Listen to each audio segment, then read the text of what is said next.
absolute without this division. You are, Habibi. And we Thanks. have a to us. So this is a weakness. Yeah, the sun, yeah. Exactly. So any being who is dependent and any being who is independent, you know who is perfect and who is not perfect. That's a fallacy. The one who is dependent, like your bike, is not more perfect than the creator. Because the creator, by definition, God, is independent and the bike is dependent. So how can you say a dependent thing or an object or a being or an entity, a person, can be likewise the same as an independent being? Because you circularly presuppose that dependence is a weakness which you've never substantiated. Do you see? In your argument, Let's you hear said is a weaker being is one that has weaknesses lesser than a one that does not have weaknesses. Go ahead. I agree with that, obviously, of course. The one that has weaknesses is lesser, right? But you're implicitly assuming that dependence is a weakness. I'm asking you now, without circularly presupposing it, substantiate that dependence as dependence. No, I think we left that argument last time. Is a weakness. Wait. You made your point. 5 seconds. Not an example of dependence, not a specific example. I mean, dependence in principle is a weakness. There's a huge difference between those two things. Which philosopher? Okay, we'll come back to that. Let me Because tell you you talk something. about philosophy, we'll talk about philosophy. Sure. Listen, let me tell you something. Yeah. The simple thing. Us and you, we agree, is God all powerful? Yes. In principle, yes. What do you mean in principle? Not in everything. So in some other, what do you mean by in principle? Because I like the things which is clear. You say in principle, meaning there are things that he's not all powerful. Are you saying this? In principle means that you're talking about the proper philosophical definition of what it means to be Simple God. as that. We all agree on mission of Bible, mission of Quran, that God is all powerful. Yes. So if you say is all powerful, now when you say is all powerful, can God become not all powerful at certain point? Yes. Okay, that's the point. You see here. That's the point here. To be all powerful. You see here. That's the Christian problem. That's the Christian problem. You see here. When you say they're saying like this, yeah. They're saying no, God is all powerful, but sometimes He chooses not to be all powerful. Can I parody this? Sometimes He will leave the power and become weak. Islam has this problem as well. One second. Islam has this One second. One second. We'll come to Islam. Okay. Let's talk about Christianity. Yeah. So sometimes God will choose not to be all powerful, so He'll become weak. Now sometimes instead is God Almighty, they'll say yes.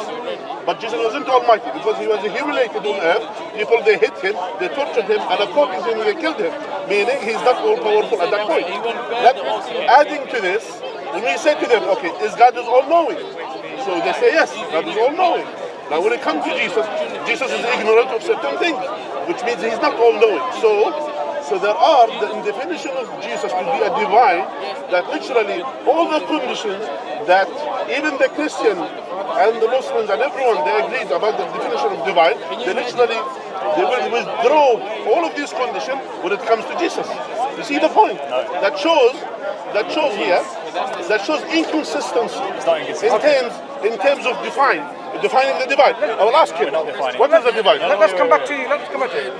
Do you agree a being is more perfect in the attributes and characteristics, the essential characteristics that we agreed earlier? Okay. One who is dependent on someone else, or one who is independent? Who is more perfect and more absolute So a mom is more perfect than the baby? That's what you're saying? When it comes to say, you've got two concepts of God. One God relies on someone else to do things. You're not saying that though. I'm not talking about your God, right? So one God has to do everything that God tells him to do. Totally dependent. Takes orders, and in fact, cannot do anything apart from what that other God tells him to do. And the other God is totally sovereign. Does things what he wills.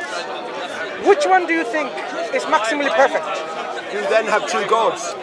Exactly. We only have one God. Which one is maximally perfect? The one who's dependent? Let's ask this to God. We only have one God. Let him think. You can speak to him, I'll also continue the The one who is sovereign. Even your intuition will tell you the one who is sovereign, not the one who is dependent. Yes. So I don't need to go to a reputable scholar saying, no, this bike can be equally perfect we have independent creator. I don't need a quotation from a reputable scholar No, you need or a a proof. philosopher. You can't assert something without proving it. I'm sorry, I cannot speak to someone who says it is possible equally that you have this bike who is dependent No, that's not what I'm on saying. the equal footing on someone who is independent. That's not what I said. So now, if you have a God concept of God, in which one God is dependent and the other is not, you would say the one who is dependent cannot be even qualified to be God. Why? By definition, God has to be independent. Why? Why? Prove it. Oh, okay. He's never actually demonstrated that Look. dependence in itself I is don't a problem. need to He's demonstrate to presupposed you. it. Look, And he's relied on it being apparently intuitive from an Islamic parable. He's never no reputable philosopher of religion buys into the do you see the idea problem? that dependence is required. He is relying on what? Philosophers It of has to be religion. reputable. Which reputable philosopher that you have read said God can be dependent? Linda Zagzebski. And he says God can be dependent. Yes. She said God can be dependent. Yes. Okay. That's the God that I'm not going to worship and you're going to worship. And you're not going to worship. You know why? No. I agree. So you have a reputable scholar whose repute is questioned from me. Why? Because you have a scholar who is saying, oh, a God that is dependent like a bike, who is dependent, is worthy of worship.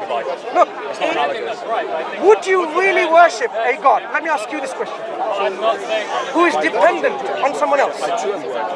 Do you think that God is worthy of worship? That God itself is dependent on someone else? It's got to think about it. Please think. But you would know when you do think, and you'll come to this conclusion that it is not making any sense for a rational human being, reasonable human being, to take a God as God when that being is dependent. Because God by definition has been self-sufficient. If you say God has been given power, if you give power to someone and they're dependent on someone to give them power, that's what dependence is. So you receive power, you receive authority, you receive the thing to do, you receive knowledge, you are fully dependent on someone else to give you this. That means someone is greater than you. That's what it means. Dependence means the one who doesn't depend on anyone is greater than you. So like someone like Einstein, who would have been like read books and like given knowledge by people who came before him.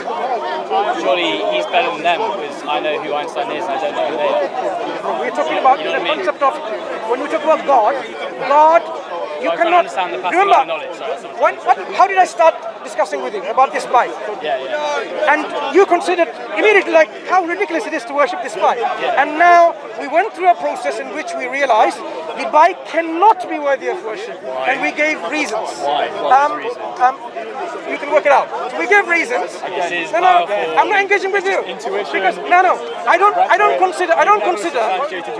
don't consider the way you argue is something beneficial at all. Because what you're saying is, my reputable scholars that I follow says God can be dependent. Any scholar who says God can be dependent is not a scholar of that caliber. I dispute their scholarship. You know why? You can get a PhD. Let me tell you something. Do you think it's impossible for me to get a PhD or you to get a PhD if you really work hard? What's it, huh? Is it Yeah, PhD really in philosophy? If you study. Right. If you study really meticulously and hard, and you're a bright student, you can get a PhD. Right? No problem. Yeah. I mean, I got distinction in masters. I mean, I didn't have to work that hard. So, does it make me like I'm a stupid guy or something? No. It makes me a normal individual guy who works like everyone else. But if I do a PhD like you do a PhD, it is not impossible. But now, imagine now, I get a PhD, and I have so much publication and so on, and I say weird things like that. You know what? God can cease to exist. Just because I have a theory. It doesn't make sense to say this guy is a reputable scholar. You will say, look, he's out of his mind in his logic and argumentation. He's trying to say something which is totally not right. Listen. I don't. In fact, the logic thing they bring out, logically you can be infinite and finite at the same time. If you bring that logic, I would say, no, thank you. I don't buy this logic. You can show to me why that's wrong. Hang on.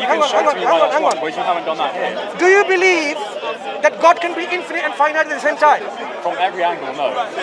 In principle, no. Hang on. That's the law of non-contradiction. Let me start again. In any angle, do you believe God can be existent and non-existent at the same time? No. Well, no, obviously. Why not? Because that defies the law of non-contradiction. Fine. So you abide by the law of non-contradiction. Yeah, I abide So by do you it. believe God can be knowledgeable, all-knowing, and ignorant at the same time?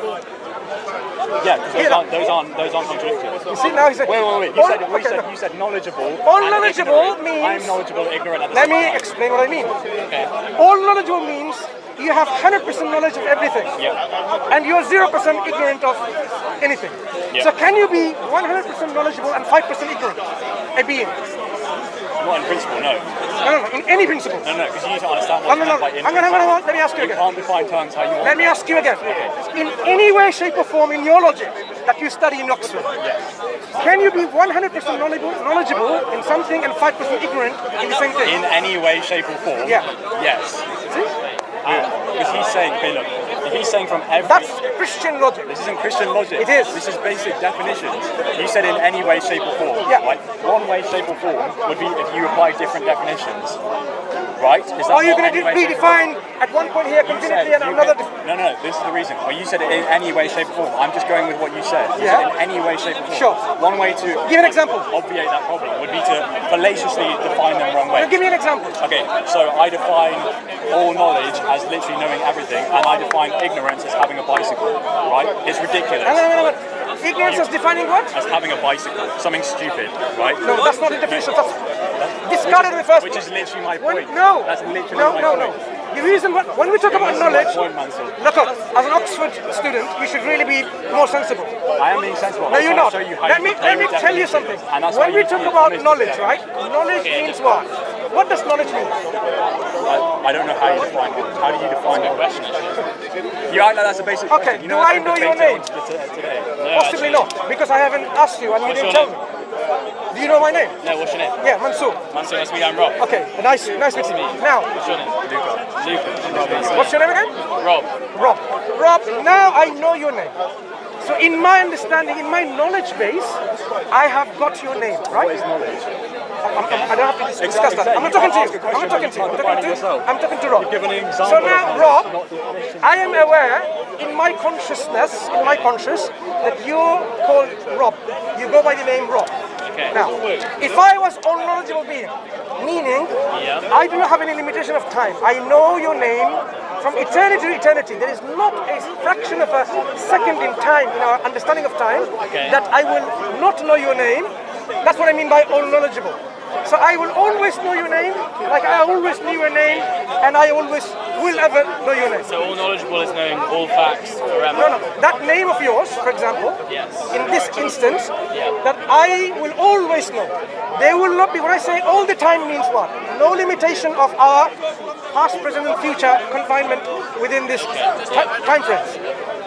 So when I am all knowledgeable, when God is all knowledgeable of your name, Rob, there cannot be a time in the future when He will be not knowledgeable of your name. That's what I mean by all knowledgeable. Now if I ask you, can the same God know your name and then not know your name tomorrow for 30-second window? Tomorrow at 8 o'clock, he doesn't know your name. Is it possible? Is it possible for Is it him rationally possible? to then know my name at all times? No. Knowing your name all the time. Including you all won't the know time. Tomorrow, And tomorrow at 8 o'clock in the morning, he doesn't know your name. Does it make sense? What you're telling me makes sense, So he has to know your name, right? He cannot not know your name. He can't just simply say, oh, what was your name? 8 o'clock he says, Rob, Bob, Tom. He can't do that because I already defined by all knowing means he knows it all the time. Okay. So that's what I mean. Can God be all knowledgeable and ignorant? The answer is no. Okay, that's Right. why not? Can God be? He says, why not? Can I explain how Thank you. it's possible? Thank you. I can explain how Go it's back to Oxford. I'm sure they if I teach can you very explain how well. it's possible, I don't is need the that relevant? explanation. Can you explain why it isn't? It is possible. Can you explain why it isn't? And he's showing why it isn't possible, and that's very obvious, right? He's shown that according to the law of non-contradiction, you can't have all knowledgeable and any level of ignorance at the same time, right? And I agree with that, unless there is a rectifying factor which then mitigates that difference. Okay, show us how we can. So the rectifying factor would be... So in this example, you're just saying Rob example. Yeah. So, no, actually, because Give that example. we're all talking about God the Son. No. Rob. I'm keeping it relevant. I'm keeping it Rob. relevant. We want to talk about Rob. You can not start analogous. with Be Jesus. fair, be Start with fair. Jesus and then go to me. I'm not sure I can go to it because it's not analogous. That's the problem. Because God the That's Son, why Christians try to avoid God the Son problem they is not suffer. you and God the Son. Don't try to avoid anything. Okay. That's exactly what he's doing. God the Son is God the Son. No need to. God the Son is God the Son. He possesses all the divine attributes: omniscience, omnipotence, omnipresence. No, they don't actually. They're different. Right? Okay. So he possesses all those. That's God the Son in principle as God the Son. God the Son, by his omnipotence, can also choose to take on an additional nature. That additional nature is a limited nature by his own free will. He does not. This nature doesn't cease to exist. It's not like when Jesus incarnated for about 3 years, God the Son just puffed into an existence, because that would be a contradiction of his nature. Right? He always existed, but he assumed on an additional nature. That additional nature is the one which was subject to limitations by virtue of his own free will of choosing to assume that nature. Okay. Right? Now, this nature always had the omnipotence, omniscience, all those kind of things. It still possessed the divine attributes. There was never a time when he was ignorant and more knowledgeable. That's why, in principle, God the Son still remained omniscient. There was no contradiction. We're not asserting that God the Son, qua God the Son, in his nature, just as it is, suddenly became ignorant, because that would be a logical contradiction. In the same way, we're not saying with the Trinity, for example, that God is one being and yet three beings, or one person yet three persons, because that is a logical contradiction. We are using the same terms in different contexts, and so they have different parameters under which they're fulfilled. Therefore, it's not a contradiction. So is it like... You can't apply to Rob, because Rob is not a divine person of the Trinity. Is it like... You can't Let me tell you why he cannot go to Rob example. Because he knows every single philosopher that he studies, any philosopher that he's studying. Wait, am I have the connection? Am I nodding? Yeah. Is it like, okay, so I know your name forever apart from tomorrow at 8 o'clock. Because tomorrow at 8 o'clock I take some drugs and then I can't remember anything. So, I haven't changed who I am as a person, so my when you talk about an unknowledgeable being, affirming that he knows everything, this is an affirmation. That everything included 8 o'clock tomorrow. Yeah, sure, so I can know everything, but if I have some drugs and then it means I can't... God being drugged by who? He's independent. So, and I know it's not a analogy. So I'm not talking about you, I'm talking about God. So God is all knowledgeable, at 8 o'clock he still knows your name. You cannot say he doesn't know your name at 8 o'clock. Okay. Because he already knows that name. That 8 o'clock is included in his all-knowingness. You're right. Right. So now, if you have a God who's dependent for everything on someone else, okay, that God is not a perfect God. That's what I'm saying. So a God that is dependent. I'm confused between me and my nature. Sorry, I'm not God, so I'm not saying that. I'm saying, between God and his nature. Because you talked about God's is his nature perfect? Is his nature uncaused? Well, that's why I don't want nature. So let me tell you. We agree God has to be uncaused. Why? This is caused. Again, that's an example. If God, I'm sorry, I cannot really speak it. You know why? Okay, so I actually don't want to interrupt. Sorry, I don't. Can I say one thing? Every principle, the essential attribute of God, like omnipotence, why? Omniscience, why? No. This is what you're saying. You're questioning something that is essentially an essential attribute of God. Uncaused, being uncaused, not being caused into existence. Because if you say, look, at one point, he didn't exist and he was caused into existence. Yeah. So was he eternal? Was he omnipotent? No, of course, he didn't even exist. We never said that. So when you question... Jesus was born as a person. When you question the uncaused nature of God, you are saying that means it's possible God was caused. If it's possible he was caused, mean at one point he was caused into existence. No. So that means there was something at one point he didn't exist. No. By that logic, yeah. By that logic, because that's what you mean by caused. What are you causing to? Causing to come into existence. That's what causation means. So God by definition has to be uncaused, not brought into existence. Yes. Right. Jesus is caused, or the Trinity second member is caused by the Father, by their very dogma in their belief. He's caused, he's generated, he proceeds, he's begotten, he's caused. The Father, according to the model of the monarchical model, like you try to, right? Whatever, any model, the Father is uncaused. So now you have a being who is uncaused, and you have someone else who is caused. They are not equal, are they? Someone who is caused and someone who is uncaused. If you say they are the same, I leave the discussion here, and you go and study in Oxford and Cambridge and Harvard, whatever. They're not okay? the same. They're not the same. So if they're not the same, are they equal in their nature? Can you be different but equal? No. Yes, you can. When you, there we go. So if uncaused makes you fitting to be God, why does it make you does a caused nature makes you fitting to be God? Wait, Mansour, I'm going to head out. So Thank you. I'm going to say something before you leave. Before I leave. Okay, a couple of things. So, he's given an example of dependence with the bike, right? And he said, why don't we worship the bike, right? He's ignored the fact the bike isn't omnipotent, omniscient, omnibenevolent, maximally good, none of these kind of factors. That's why we don't worship the bike, right? It's also causally dependent on its existence. It came into existence at a certain time. When we say that Jesus, God the Son, or God the Spirit, was caused or proceeds or generates, we never said there was a time 0 where he didn't exist and then a time 1 where he did exist. God the Son eternally exists. Eternally dependent. Yeah, exactly, eternally dependent. Now, he says, okay, not the fact that he's dependent shows that he's inferior or less than he can't be God. But he's never actually shown why dependence is a weakness. And what does he do? He just goes back to the bike again. It's a circular argument. He has to presuppose that dependence is a weakness to make his argument in the first place. Show me philosophically that dependence is not a weakness. Talk to me. What is a weakness? Talk to that guy, Josh. Well, I'm happy about it. You know what? Carry on. Enjoy. You are. No, I'll be around here for a bit. Now, Well, nice to meet you. I'll chat to you. anyone who says we need to demonstrate that dependency is a weakness is someone really out of their mind, unless they're a Christian, something like that. How can you even want to show dependency and independency? They're on the same footing. If you are self-sufficient, you are not dependent. And if you are dependent, you're not self-sufficient. Do I need to demonstrate that with quantum logic? No, it makes sense. So I'm a slow thinker, so it takes me a while to process. So the reasons why they're arguing and questioning is, look, if I were trained in philosophy and logic, I could have just given him just like that. Why? Because he knows that's the weakness, that I am not using the jargon that he's using. And he can only argue on the basis of, reputable scholars like the ones you mentioned this is okay. But we know how weak they are. Why?